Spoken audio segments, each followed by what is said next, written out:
Good evening, fellow televiewers on the ACN television. My name is Capo Daniel. I am the spokesman of the Ambazonian Governing Council and allied to the IPOB of the Biafran movement. Today, I want to come to you to react and to set the record straight concerning statement made by the lead counsel of Mazi Nnamdi Kanu, Barrister Aloy Ejimakor. Barrister Aloy Ejimakor have made statement on Twitter where he states that the Biafran people can leave Nigeria through a referendum. In that statement, he quoted the case of the Southern Cameroons, which we call Ambazonia today. He states that Atiku is a Nigerian today as a result of a referendum, and that the people of Ambazonia, that is the Southern Cameroon, left Nigeria or separated from Nigeria as a result of a referendum. That is just not true. That is not accurate. I want to set the record straight and also help the Biafrans as an independent activist. So I speak now not like a spokesman of the governing council, but as an activist. My advice to the Biafran people: first, I will want to make the record straight. As a matter of fact, Ambazonia, which they used to call Southern Cameroon, did not separate from Nigeria as a result of a referendum. The referendum, on the contrary, was for Southern Cameroon to join Nigeria. An election, or you want to call it a referendum, it was actually a plebiscite. During that plebiscite, we voted to join Cameroon, the Republic of Cameroon.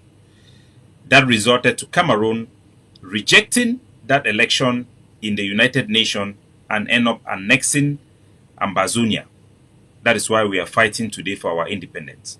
So the referendum that Barrister Aloy is talking about was not the result of Southern Cameroon separating or seceding from Nigeria. I want to make that clear. And for the interest of the public, I want to take this opportunity to tell the truth to the Biafran people. Listen to me and listen very carefully.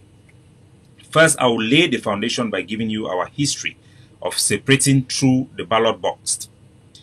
In 1949, the British Southern Cameroon, which was Ambazonia and Adamawa province, or Adamawa in Nigeria currently, was the British Southern Cameroon, an international entity with well-defined borders that were demarcated and recognized internationally and in the United Nations. We were an international entity that was attached to Nigeria by the British government under the United Nations Trusteeship Agreement. In 1950, the Nigerian Constitution, because we were governed as part of the eastern region of Nigeria, granted us the possibility to elect our members of parliament, our parliamentarian, into the eastern legislature in Enugu. The Southern Cameroon, Ambazonia, elected 13 members of parliament into the Eastern Regional House in Nigeria. After 3 years, all of our parliamentarians, they decided to declare benevolent neutrality and withdraw from Nigerian parliament. All of them, 13 parliamentarians from Southern Cameroon, from Ambazonia, withdrew from Nigerian legislature. As a result, the British government saw that Nigeria have lost the legitimacy to govern Ambazonia. So they were forced to grant us autonomy. And the next year, that is in 1953, we now voted to form our own government and elect our prime minister, Mr. Endele. That is how we separated from Nigeria. So Southern Cameroon separated from Nigeria not because of the referendum. We separated because our elected officials who represent our territory withdrew from the Nigerian legislature in Enugu. Because of that, the Nigerian government lost credibility, they lost legitimacy to govern our territory. They did not have any authority to govern our territory. So the British government was then forced to give grant full autonomy to our territory.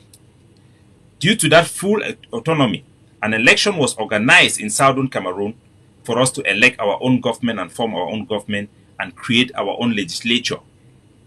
We created our legislature, we elected our prime minister, and he has the official and proper mandate to govern our territory for 4 years, from 1954. After that 4 years, a democratic election took place in Ambazonia, and a new prime minister was elected. Because of this self-governance, the British government and the United Nations decide that our territory can become independent. That is why we had a referendum. Actually, it was called a plebiscite, where we decided that we were given a choice to vote to join Nigeria or to join Cameroon. In that vote, in the United Nations General Assembly, after our people have voted to choose to join Cameroon, the Cameroon government voted against the United Nations resolution 1806 that's supposed to grant Ambazonia unity with Cameroon, because their intention was to recolonize our territory. That is why we are fighting today. So to the Biafran people, the issue about referendum, from my interaction with the leadership of the IPOB when Mazi Nnamdi Kanu was a free man, it was all a rallying point to galvanize the people of Biafra to fight for their independence and their freedom. It was never an objective. Let nobody deceive you that you can have independence through a referendum.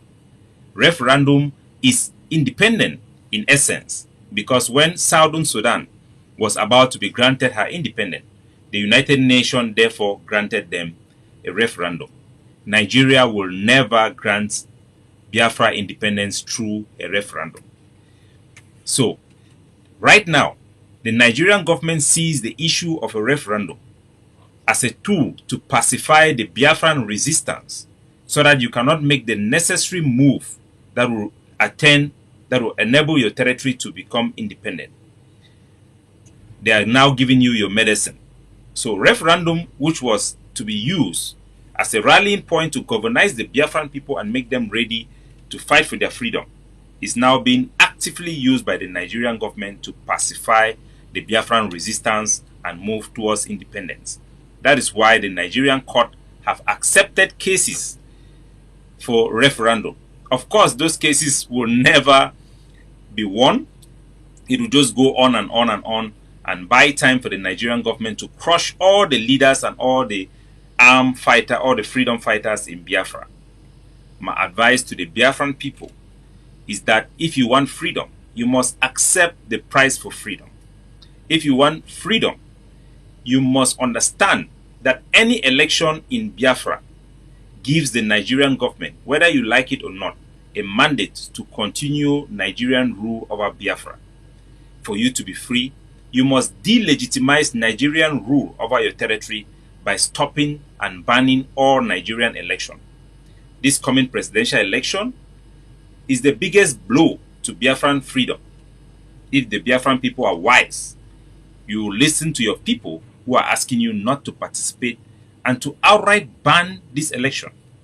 Because of corruption, it will be impossible for Biafran senators and legislatures and their governors to withdraw themselves from the Nigerian constitutional framework of a government. It will be impossible. The only way you can delegitimize Nigerian rule is to ban election, arrest all their elected officials, and make sure that Nigeria cannot create a semblance of legitimacy over Biafra. Then you would have contested Nigerian rule, Nigerian legitimacy, and give your people a chance to be considered, their aspirations to be considered. Because so long as you elect senators, elect governors, whether the election pool is 10%, 20%, you have given the Nigerian government another year to keep you in the zoo. So for you to be free, your biggest enemy are the legislature, the people within Biafra who represent Nigeria. If you can get rid of them, if you can stop them, then you would have set up Biafra in a position where the issue of independence can be considered. Until then, whatever you are doing is just an agitation. It's just an agitation. You cannot have freedom through agitation. Freedom have a price. If you want independence, you must be ready to pay the price. To delegitimize Nigeria, you need to actually liberate Biafra from Nigerian administrators. Kick all of them out. That is the only choice. That is the only choice. So copy from us. I speak to you as an independent activist. We have an obligation. I have an obligation to Mazi Nnamdi Kanu to tell you the truth and to advise you. Now that he's in jail, there is no way you should expect anything from him, or any validation or any policy coming from him. And any leader who does not tell you the truth and keep on preaching this issue of referendum, they will have the best support. They will even be accommodated by the Nigerian government, because it serves the Nigerian government to talk about this distraction of a referendum. It will never come unless you win independence. So winning independence will give you referendum. Asking for referendum is like putting the cat up in front of the horse. It doesn't work that way. Freedom is not free. You have to pay the price. You have to go to war. This time, not a conventional warfare, because Nigeria have demonstrated the strength to be able to contain Biafra through conventional warfare, but through guerrilla tactics that is geared towards delegitimizing Nigeria, kicking out all her representatives and her administrators. Will make sure that Biafra is ungovernable and that Nigeria will lose credibility and legitimacy to govern Biafra.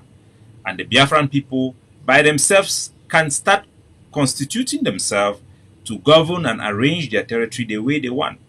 That is the only way you can win. You cannot win Nigeria through conventional warfare, but definitely you can win Nigeria through resistance and through guerrilla warfare. If the Taliban could win the Americans, that may not be a perfect example, but I can guarantee you Nigeria cannot defeat Biafra through guerrilla warfare and through resistance against Nigerian rule. Fight for your freedom. God bless you.